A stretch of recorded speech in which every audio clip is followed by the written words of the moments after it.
From downtown New York City, Elizabeth Vargas and Cynthia McFadden. Good evening. We're glad you made it downtown tonight. You know, there's always been something very anonymous about a telephone. Even with caller ID, the person at the other end can't tell what you're wearing, whether you're young or old, or even the color of your skin. Or can they? It's a troubling new theory, but some experts now believe that when you pick up the phone, you may be revealing more than you think. Tonight, Jamie Floyd looks for the answer to a disturbing question. Are some people being discriminated against for the color of their voice?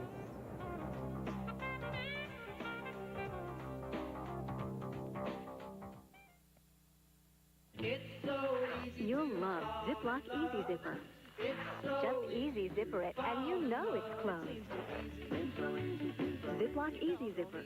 Easy open, easy close. Easy zipper. For Valentine's Day, Zales has an exclusive 2-carat diamond bracelet for $3.99. There is passion in here at Zales and Zales.com. Doctor, she has a fever. I have children's Advil and children's Tylenol. Which reduces fever faster? Children's Advil does? And lasts up to twice as long? Thanks. Take control of fever faster with Children's Advil. The first great movie of the year is The Count of Monte Cristo. It's astonishingly good. You're under arrest. I am innocent.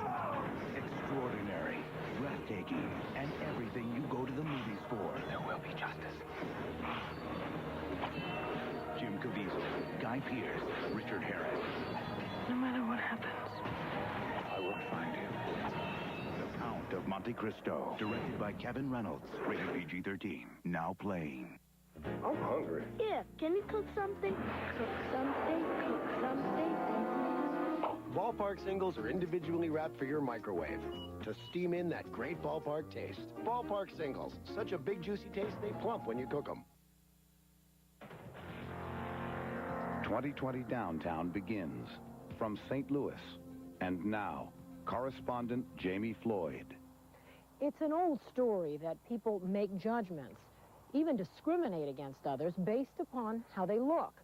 But we found some intriguing new research to suggest that most of us can and do make a determination about someone's race based solely upon the sound of their voice.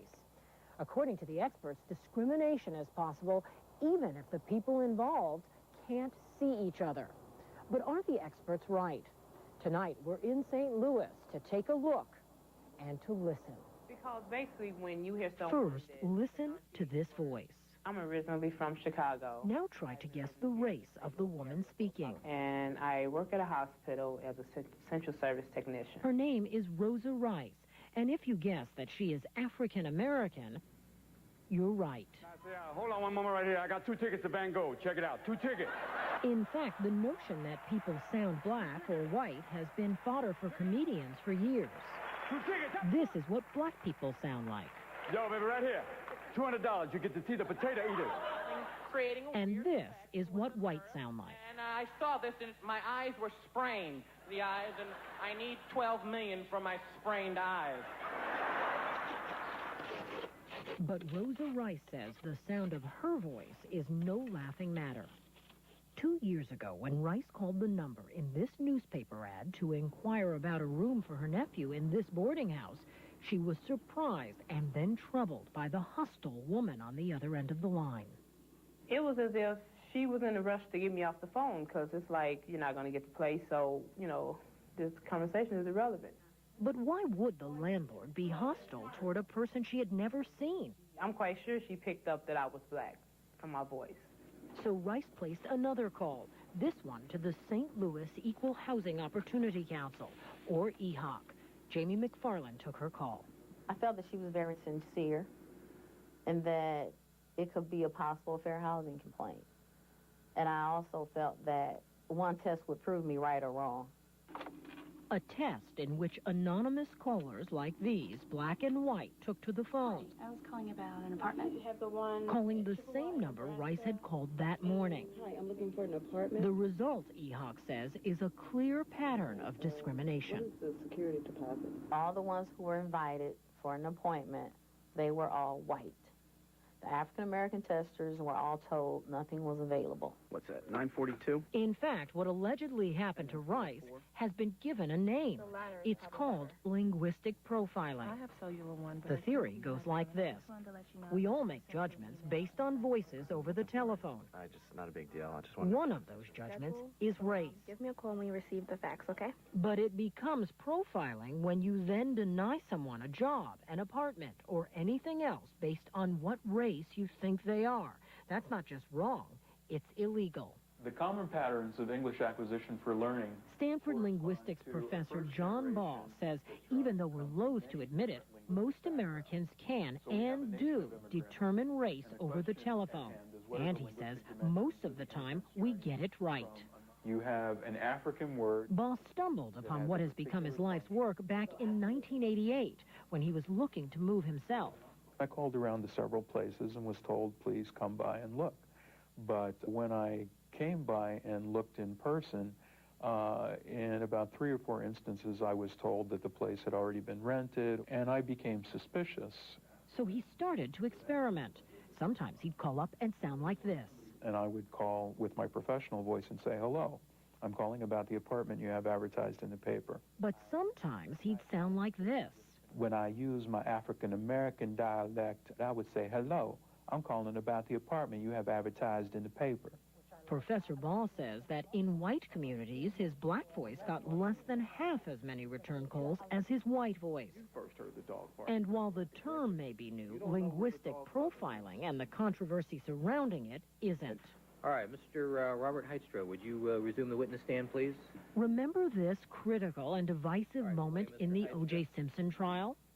The witness admitted that he'd never seen Simpson or anyone else on the night of the murders, but he said he'd heard voices near the scene of the crime. The second voice that you heard sounded like the voice of a black man. Is that correct? Sustained. Sustained. Of course not. I don't. Wait! When prosecutors demanded the witness be allowed to answer, Simpson's attorney, Johnny Cochran, angrily objected. This statement about whether somebody sounds black or white is racist, and I resent it. Isn't it racist to say that you can tell that I'm black or white based on the sound of my voice? I don't believe it's racist to draw sociological inferences about someone's racial background based on the sound of their voice. What's racist is how you act upon that information. When I first went to apply for the... That's precisely James Johnson's complaint. I believe in my heart that they definitely was discriminating against you know, me for sounding black, you know, being black. We had 401 Joaquin. Johnson says he repeatedly called a number listed on a for rent sign in front of this building and left messages. Probably called it almost a dozen times, and no one ever called me back. But Johnson says months later, when he saw the sign again, he asked his friend Mark, who he thinks sounds white, to call and leave a message. A short and sweet message, and they called me right back. Just like Rosa Rice, Johnson complained to an equal housing group. The lady, Again, testers called the landlord, and according to Johnson's attorneys, only whites were offered the apartment. Don't fill out the form. We wanted to test this ourselves, so we gave Professor Baugh and some of his students a tape of New Yorkers reciting a familiar nursery rhyme. And the phrase that they've recorded is, Mary had a little lamb, its fleece was white as snow. And everywhere that Mary went, the lamb was sure. At first, the students couldn't see the faces. You listen too and see whether you can tell the race of each speaker. We'll give you 4. Here's speaker number 1. Mary had a little lamb, its fleece was white as snow, and everywhere that Mary went, the lamb was sure to go. That speaker is white. Speaker number 2. Mary had a little lamb, whose fleece was white as snow, and everywhere that Mary went, her lamb was sure to go. That speaker is also white. Speaker number 3. Mary had a little lamb, whose fleece was white as snow, and everywhere that Mary went, the lamb was sure to go. That speaker is black. 3. In fact, 90% of the time, the class got black speakers right. But Professor Baugh admits it gets more complicated when you add different ethnic groups and accents into the racial audio mix. Listen to this man. Mary had a little lamb whose fleece was white as snow, and everywhere that Mary went, the lamb was sure to go. Only about 1/4 of the class got this one right, Latino. Let me just ask you very broadly whether you think that some people sound black and some people sound white. Of course, some people sound black and some people sound white. I mean, black people have a certain way they speak. We have a certain English. I mean, we don't really speak a lot of standard English. You have some black people that do, you know, some that people that probably are really educated, but the average black person sounds black. You know, we just have a certain way that we talk. Well, that's the reason why I call the Equal Housing Authority. Rosa Rice and James Johnson agree that what really matters is not the racial identification. It's the discrimination they say followed. If you're going to say, I'm going to rent to whites only, then just put that in your ad. Don't have people wasting their time. I mean, you know, it's just not right. Both cases ended up in court. The landlords in each case refused to speak with 2020 Downtown, but deny all of the allegations. In St. Louis, EHOC was able to reach a confidential settlement with the landlord in the Rice case. Johnson's case is expected to go to trial this spring. But Columbia Law School's Kimberly Crenshaw says the plaintiffs will need more than theory. They will need proof. All cases of discrimination are difficult to prove. This adds another layer of difficulty because there's a deniability factor. The individual can say, I never heard the voice, I never got the message, I didn't know the person was African American. As for James Johnson, he hopes the next time you pick up the telephone, you think twice about who you think is on the other end of the line and what you're going to do about it. Did Mommy tell you that? I don't care if they realize that I'm black. I'm proud to be black. Mom should know those things. But, I mean, give me the same chance as you give everybody else, because I'm just as good as the next person. Look, and it's going to rain today. Did you know that? If you're wondering if you could tell a person's race by the sound of his or her voice, log on to abcnews.com and take our interactive test. We'll be right back.